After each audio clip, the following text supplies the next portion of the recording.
OMG. I have way too much information here, and I can't figure out what to use for my paper. Don't panic. Maybe I can help.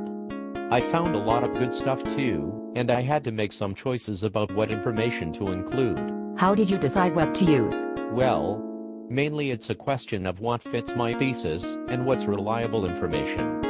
I had to leave out information about legal immigration because I'm dealing with illegal immigrants.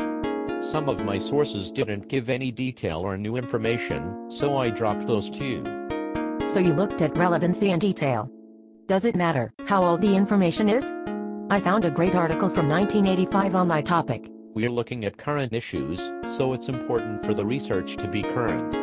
A lot has happened since 1985. Don't use that source. Got it. Well, what about a quotation I got from People magazine? You want to make sure your sources have authority, like the writers really know what they're talking about, and have opinions that people respect. National journals, government websites, bigger newspapers like the New York Times, that kind of thing. Oh, so an article from People wouldn't work, but I could use a story from the National Catholic Register as a source. That's right. Okay, one last question. Some of my sources contradict each other. I have a quotation from Michael Pollan about the importance of organic and sustainable farming, and another article from Monsanto that talks about how great genetically engineered crops are. What am I supposed to do with those?